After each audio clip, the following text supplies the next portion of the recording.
My perfect husband's best friend hates me. But a picture confirmed all my suspicions and all our friends went pale. Dylan met Leo years before me. They've been best friends since college. But Leo never came to our wedding. Never showed up to any group events I was at. I'd only seen him maybe twice in 3 years of marriage.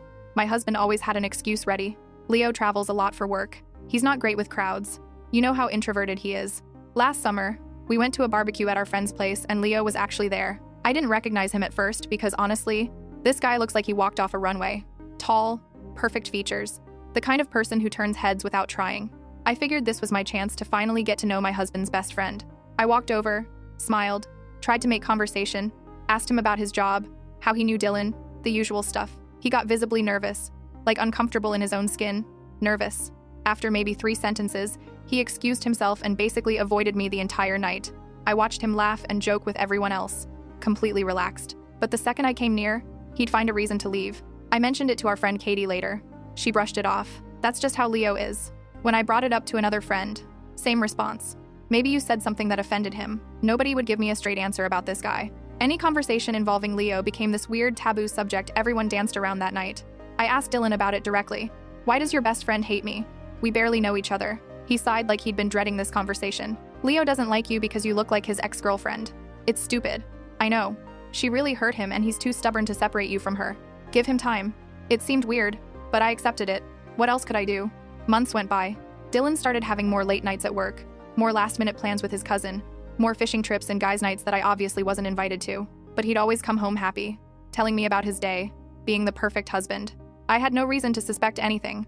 Then, 3 weeks ago, Dylan told me he was going fishing with his cousin Jake for the weekend. I planned a girls' night with Katie, Bree, and a few others from our friend group. We were sitting on the couch, wine glasses in hand, Bree scrolling through Instagram. I was glancing over her shoulder when a photo popped up on her feed, posted maybe 30 minutes earlier. My husband and Leo sitting in a hot tub together, arms around each other's shoulders, both smiling at the camera. My stomach dropped. Bree, whose post is that? She went white. Actually white. She tried to scroll past it quickly. Nothing. It's nothing. I grabbed the phone from her hand. The profile name I didn't recognize. But when I clicked on it, my world tilted. It was Dylan's profile. A private account I never knew existed. I started scrolling. The first few posts were memes and dirty jokes. Normal guy stuff. But then I kept going. Photos. So many photos. Dylan and Leo at restaurants I'd never been to. Dylan and Leo on hiking trips he never mentioned. Dylan and Leo at someone's pool party.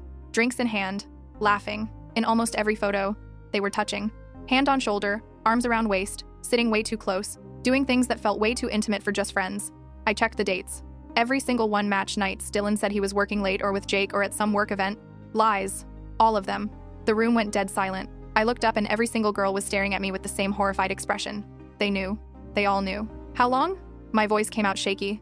How long have you all known about this? Bree started crying. Katie looked at the floor. Nobody would answer me. How long since before you got married? Katie finally whispered. We thought you knew. We thought it was some kind of arrangement you had with Dylan. When we realized you didn't know, we didn't know how to tell you. I felt like I'd been punched in the chest. My phone buzzed with a bank notification, something I'd normally ignore. But Katie's face made me look. Our joint savings account showed a withdrawal of $43,000, posted 1 hour ago. I opened our banking app with trembling fingers and found our account completely drained. Then I saw the transfer note Dylan had left. Finally free.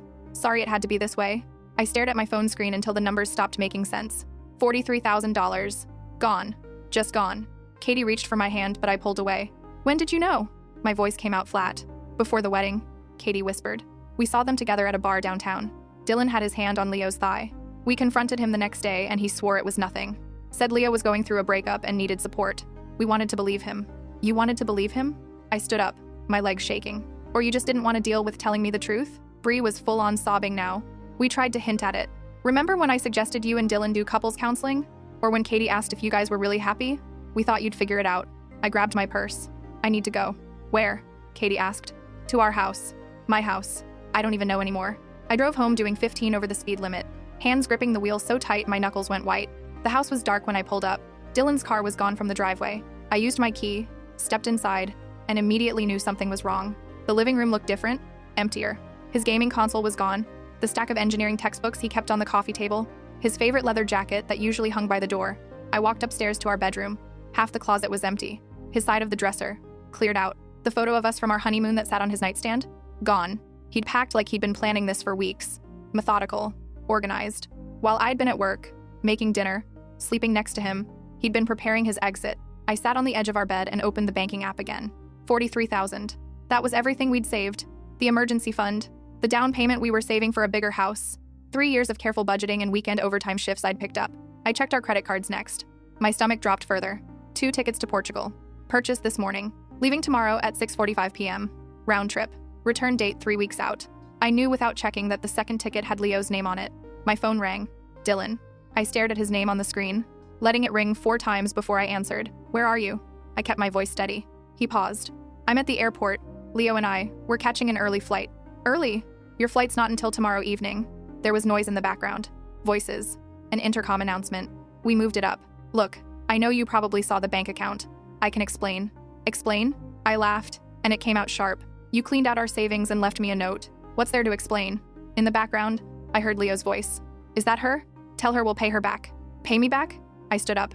You think this is about money? We were married, Dylan. For 3 years. I know. His voice cracked. And I'm sorry. I really am. But I couldn't keep living a lie. A lie. I walked to his empty closet. When did it start? When did what start? Don't play dumb. You and Leo. Silence. Long enough that I thought he'd hung up. Then, before we met, we've been together for 6 years. I met you while Leo and I were on a break. He'd moved to Seattle for work and I thought it was over. You were sweet and kind and I thought I could make it work with you. I thought I could be straight, but then Leo moved back and I realized I couldn't give him up. 6 years. I did the math in my head. That meant throughout our entire relationship, through our engagement, our wedding, every anniversary, he'd been with Leo. Every time he said he was working late, every guy's weekend, every business trip. Did you ever love me? I asked. In my own way, Dylan said quietly, but not the way I love him, not the way you deserved. I heard Leo say something I couldn't make out. Dylan responded to him, voice muffled. Are you in the airport lounge? I asked. First class, Dylan admitted. We upgraded. With my money? Our money. Technically it was joint account funds, so legally half of it was mine. I'm hanging up now. Wait, Dylan said quickly. The house. It's all in your name. I made sure of that when we bought it. I never co-signed the mortgage. What? I checked the paperwork when we bought this place. You said you wanted it all in my name for tax reasons.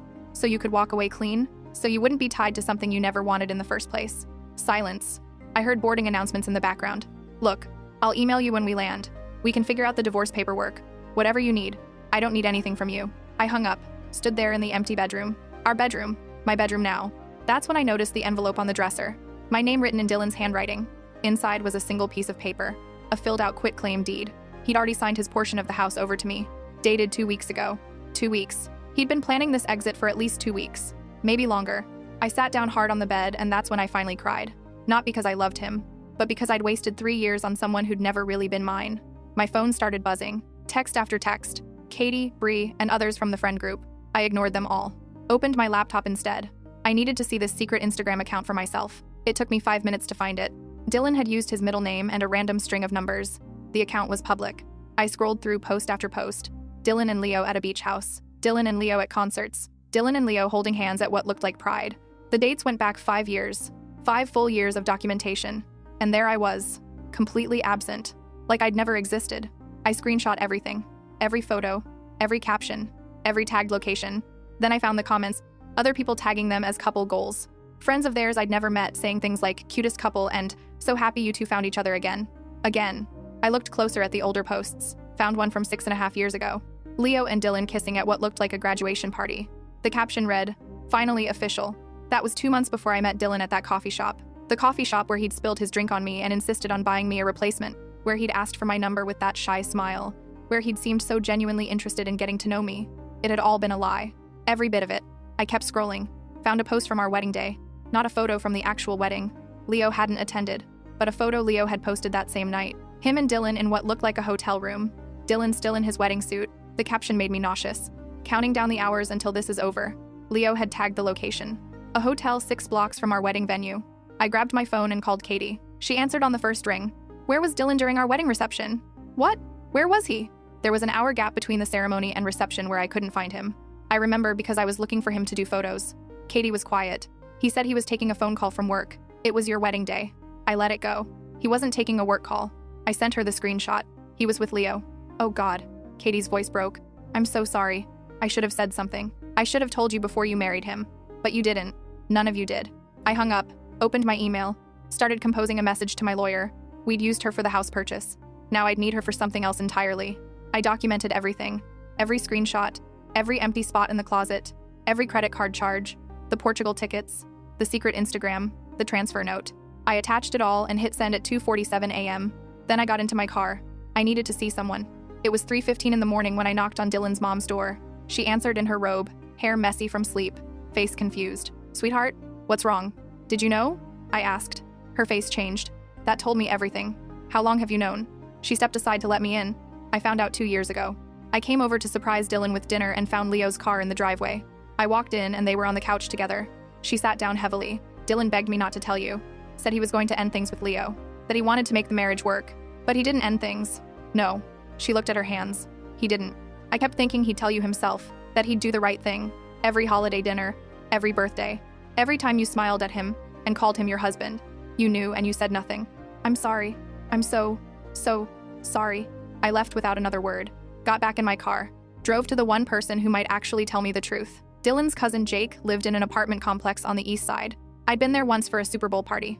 I buzzed his unit at 4 a.m. He answered, sounding annoyed. "This better be good. It's me." Long pause. Then the door buzzed open.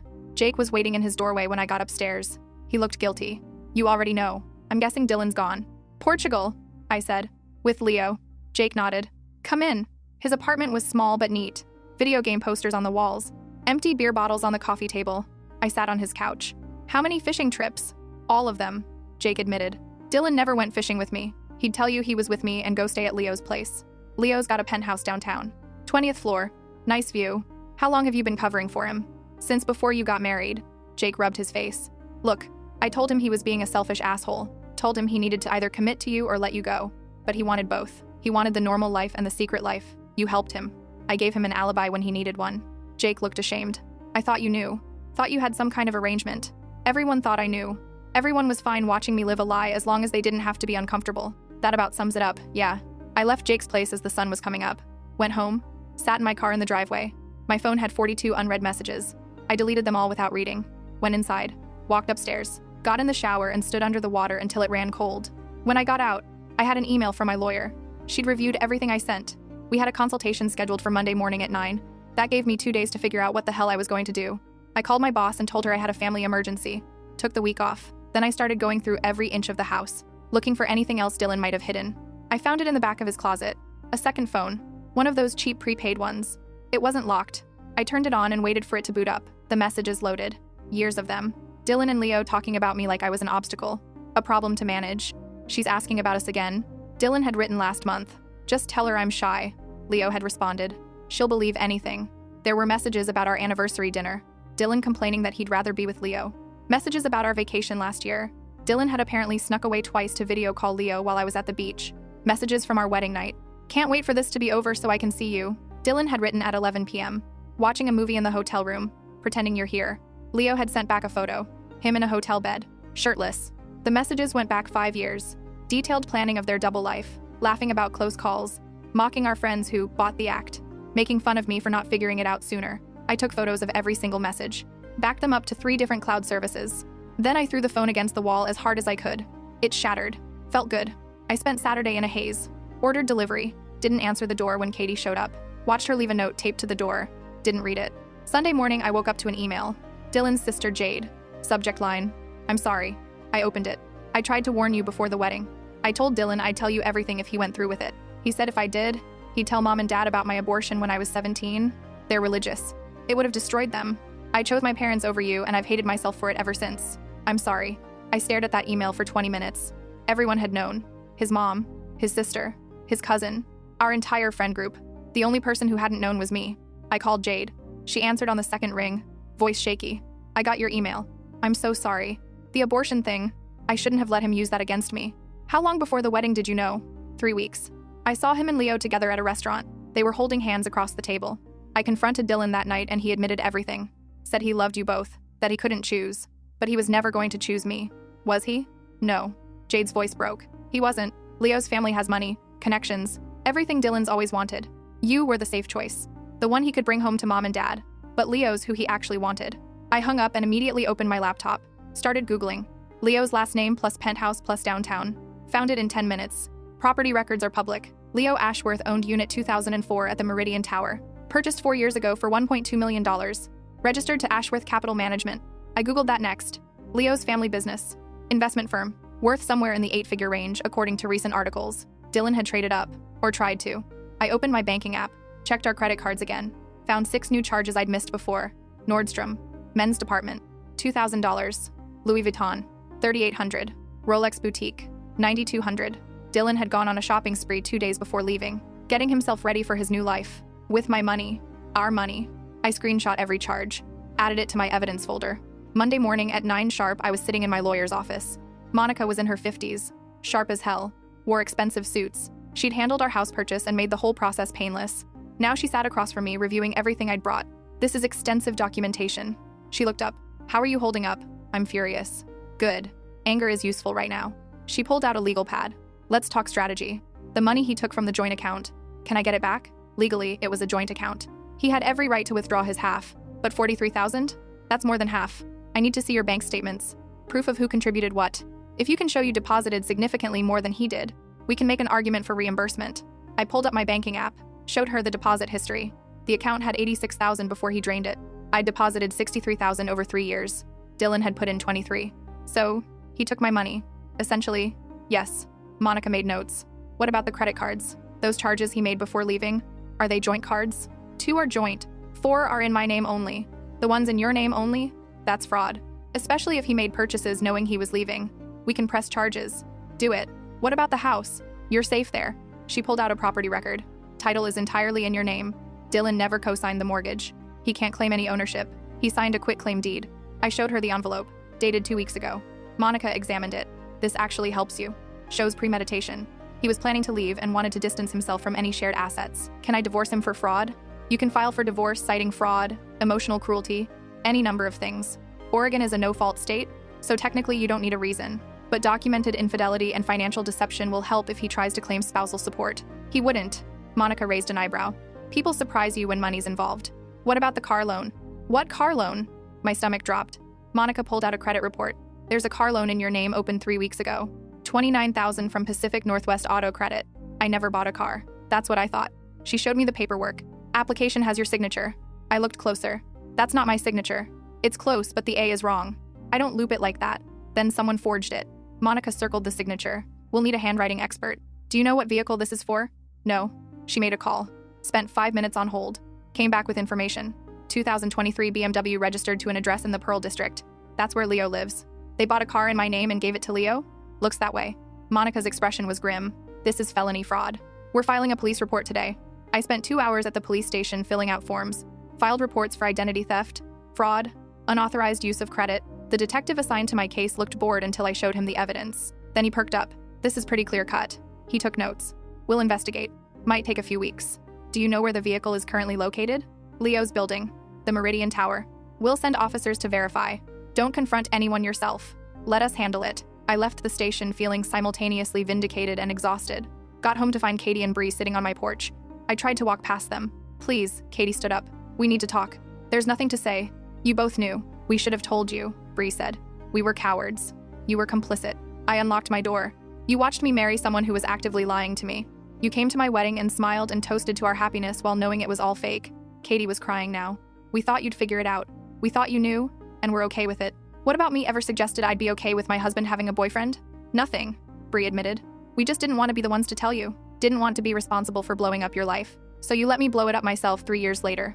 I stepped inside. Don't come back here. Both of them. I'm done. I closed the door in their faces. Blocked both their numbers. Tuesday morning, I woke up to a voicemail from Dylan's mom.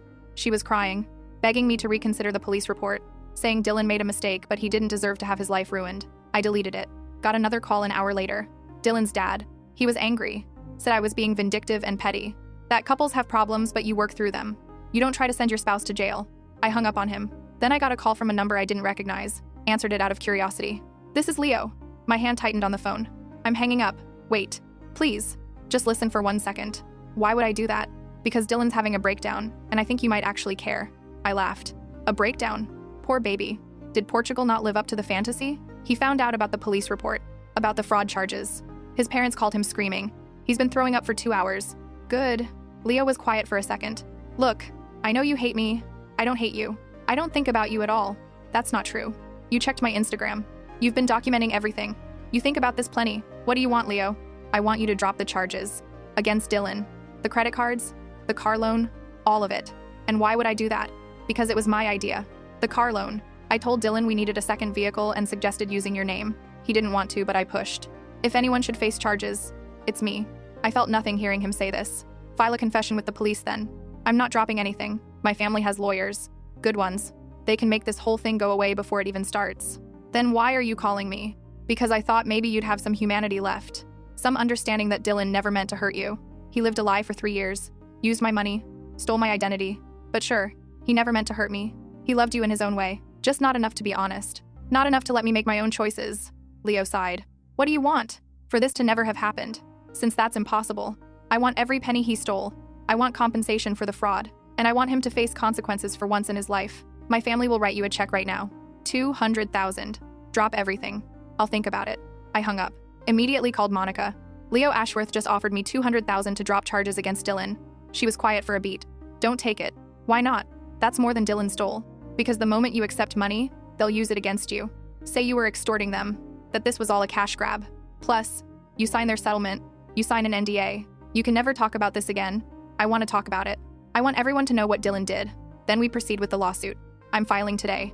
Wednesday afternoon, I got served with papers. Dylan's parents were suing me for defamation and emotional distress. Claimed I was spreading lies about their son. That I'd caused them embarrassment in their community. The amount they were suing for was $50,000. I called Monica. They're trying to intimidate you. She didn't sound concerned. Classic slap suit. We'll file a motion to dismiss. Do they have any grounds? You've only told the truth, right? Only the truth. All of which I can document. Then no. They don't have grounds. This is just them trying to scare you into backing down. It's not working. Good. She paused. How are you really doing? I'm holding it together. That's all I can ask for right now. Thursday morning, Dylan's company HR called. This is Vanessa from Quantum Solutions. I'm calling regarding Dylan Thorne. He listed you as his beneficiary on his life insurance policy. I'm aware. I need to update that information. There's been some confusion in our system. Dylan's been telling people here you're his sister. I'm his wife. Vanessa was quiet. I see. Well, that's definitely different from what he indicated to several colleagues. I'd like documentation of that. If he's been misrepresenting our relationship to your company, that's fraud. I can send you the emails if needed. Please do. I'm opening an investigation. Thank you. I hung up feeling a small sense of satisfaction. Dylan's carefully constructed double life was collapsing piece by piece. Friday morning, the police called. We've located the vehicle. Detective Morrison sounded official. It's registered to the Meridian Tower parking garage as you indicated. Owner confirmed it's in his possession. He claims Dylan Thorne gave him permission to use it. Using a car purchased through identity theft isn't permission. We've explained that. We need you to come down and file additional paperwork. We're pursuing felony charges. When I got to the station, Detective Morrison had more information. We pulled financial records on Dylan Thorne. Found some interesting irregularities. Like what? He opened 6 retail credit cards in your name over the past 4 months. Nordstrom, Saks, Bloomingdale's, Neiman Marcus, Macy's, and Williams-Sonoma. Total credit line of $43,000. My credit score. It's already tanked, hasn't it? Morrison pulled up a credit report. You're sitting at 483. Your score was 720 before these accounts were opened. I felt sick. Can I dispute these? We're documenting everything for the fraud case. You'll need to contact each creditor individually and file identity theft reports. But yes, they should remove them once we provide evidence. This is going to take months to clean up. Morrison nodded. Probably. But we're building a strong case. Dylan Thorne is looking at multiple felony counts. I left the station and sat in my car, pulled up my credit monitoring app, watched my score drop in real time as another fraudulent account got reported. 483. I'd spent 10 years building good credit. Dylan destroyed it in 4 months. I called Monica. They found 6 more credit cards, all in my name, all opened by Dylan. We need to move faster on this. I'm trying, she said. But the court has a backlog. Our hearing isn't until next month. What about freezing his assets? We filed for that. Judge denied it. Said there wasn't enough evidence yet of flight risk. He's in Portugal, with a round-trip ticket. He's scheduled to return next week. Morrison said he's coming back. That's when we'll serve him with the lawsuit and criminal charges. The next week was a blur of paperwork and phone calls. I disputed every fraudulent charge. Filed reports with all 3 credit bureaus. Spent hours on hold with credit card companies explaining that no, I didn't buy a $12,000 watch from Nordstrom. Dylan posted on his public Instagram a photo of him and Leo on a beach. Caption said, "Finding myself." The comments were full of support. People who had no idea what he'd done, telling him how brave he was, how authentic. I wanted to comment, to tell every single one of them the truth, but Monica said not to. No social media engagement. Let him think you're defeated. On Monday, Dylan flew back. I knew because Jake texted me. His mom asked him to pick Dylan up from the airport. He looks terrible, Jake wrote. Lost weight. Won't talk. I didn't respond. Tuesday morning, 2 sheriff's deputies showed up at Dylan's mom's house. That's where he was staying. They served him with my lawsuit. $215,000 in damages. Fraud. Emotional distress. Identity theft. They also arrested him. The criminal charges had been filed. Dylan called me from jail. I didn't answer. He called again. And again. Finally, left a voicemail. His voice was shaking. Please, I need you to drop the charges. I made mistakes, but I don't deserve this. My family's reputation is destroyed. I'm going to lose my job. My life is falling apart. I saved the voicemail. Sent it to Monica. Evidence of his state of mind. Wednesday, Dylan made bail. His parents paid $50,000. He immediately hired a lawyer. Expensive one from what I heard. The kind Leo's family would recommend. Thursday, I got a settlement offer. Dylan would pay me back the $43,000 plus an additional $77,000 in damages, $120 total. In exchange, I'd drop all criminal charges and sign an NDA. I'd never be allowed to discuss what happened. Not to friends, not online, not ever. I rejected it. Friday, Dylan's lawyer called Monica. They were threatening to countersue for malicious prosecution, saying I'd fabricated evidence. Monica laughed at them, told them to review the phone records, the credit applications, the Instagram posts, dared them to put Dylan on the stand. They backed down. The following week, Dylan got fired. Quantum Solutions released a statement about discovering fraudulent beneficiary claims and misrepresentation of personal relationships. They didn't name him, but everyone knew. His LinkedIn updated to seeking opportunities. No one was hiring. His industry is small. Word spreads. I got a message from Leo's ex-girlfriend. Her name was Sienna. Leo told Dylan, "You look like me. That's why he avoided you. I need you to know that's a lie. I never dated Leo. We're second cousins. He made me up as an excuse. I only found out because my mom told me Leo used my name in some story. Thought you should know. I added it to the evidence file. Another lie. Another manipulation." Dylan came to the house 2 weeks later. Showed up at 9 p.m. looking destroyed. I watched him through the doorbell camera. Didn't open the door. He talked to the camera instead. "I'm sorry. I know that doesn't mean anything, but I am. I never wanted it to go this far. I thought I could have both lives. Thought I could make it work. I was selfish and stupid, and I hurt you in ways I can never fix." I sat on my couch listening through my phone. He kept talking. The credit cards were Leo's idea, but I went along with it. The car loan, same thing. I thought his family's money would protect us. I didn't think about what it would do to you. I just wanted the life I saw everyone else having. The nice things, the luxury, the freedom, and you couldn't give me that. I wanted to open the door, to scream at him that I'd given him everything. 3 years of loyalty and love and trust. But I stayed quiet, let him talk himself out. Eventually he left. I watched him get in an Uber, saw his face in the window. He looked small, broken. I felt nothing. The trial kept getting delayed. Dylan's lawyer filing motion after motion, trying to get evidence thrown out, claiming procedural errors, arguing I'd violated his privacy by accessing his secret Instagram. Monica shot down every attempt. March finally brought our court date. I sat across from Dylan in a conference room. First time I'd seen him in person since that night. He'd lost at least 20 pounds, had dark circles under his eyes, couldn't look at me. His lawyer presented their case. Dylan had made mistakes in judgment. Relationship got complicated. He panicked, made poor financial decisions under stress, but he never intended fraud. The credit cards were a misunderstanding. The car loan was Leo's doing. Dylan was just trying to keep his partner happy. Monica presented our evidence. The secret Instagram dating back 5 years, the messages mocking me, the wedding night messages to Leo, the premeditated quitclaim deed, the systematic draining of accounts, the shopping spree before leaving, every fraudulent credit application with forged signatures, the handwriting analysis proving Dylan signed my name, the testimony from the credit card companies, from the car dealership. The judge listened to everything, looked at Dylan with something like disgust, then ruled $215,000 in damages, full restitution of the $43,000 stolen, compensation for credit repair, compensation for emotional distress, legal fees. Dylan went pale. "Your Honor." His lawyer stood up. "My client doesn't have those resources. That's not this court's concern." The judge shuffled papers. "Mr. Thorne engaged in systematic fraud against his spouse. These are the consequences. He has 30 days to begin payment." Dylan tried to appeal. His lawyer filed paperwork, but the evidence was too solid, too documented, too clear. The appeal was denied, which is when Dylan did something I didn't expect. He declared bankruptcy, filed Chapter 7, claimed he had no assets, no income, no way to pay. Everything he had was gone, lost to legal fees and his destroyed reputation. The bankruptcy trustee looked at his case, found it suspicious. How does someone go from employed and planning an international trip to completely broke in 3 months? They investigated. Found the BMW still registered in Leo's name. Found designer clothes in Leo's apartment with tags from Dylan's shopping spree. Found evidence Dylan had hidden assets with Leo's family. The trustee filed a motion to dismiss the bankruptcy as fraud.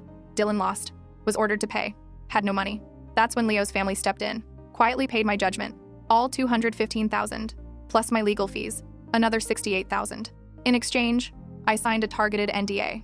I could talk about Dylan, about what he did, but I couldn't mention Leo's family name or their business. Couldn't imply they'd been involved in covering anything up. I took the deal, deposited the check, paid off every fraudulent credit card, fixed my credit score, put the rest in savings. 6 months later, Dylan got arrested again. Different woman.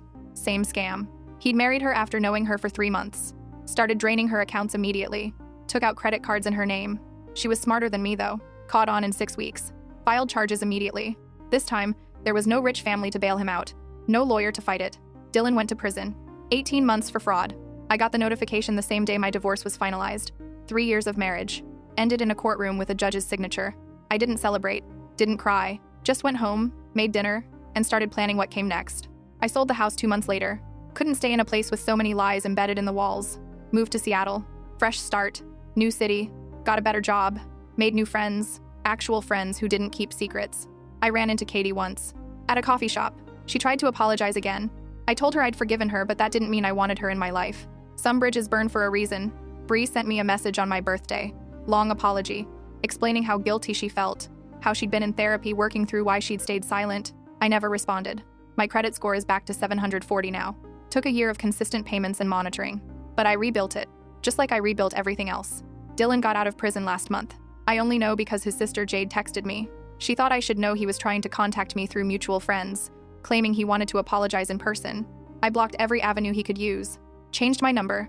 Locked down my social media. Made it clear through Monica that any attempt at contact would result in a restraining order. I heard through the grapevine that Leo left him. Apparently, having a partner in prison for fraud wasn't the aesthetic Leo's family wanted. Dylan's alone now. No relationship, no money, no career. Living with his parents at 34. Sometimes people ask me if I regret how hard I went after him. If I think I should have just walked away, let it go, moved on quietly. I tell them no. Dylan didn't just cheat. He systematically defrauded me. Stole my identity, destroyed my credit, lied to everyone we knew, used me as a cover, while living a completely separate life. He deserved every consequence he got. And if I hadn't fought back, he'd still be out there. Still scamming women. Still ruining lives. That second woman he tried it on, she thanked me. Found my story online somewhere.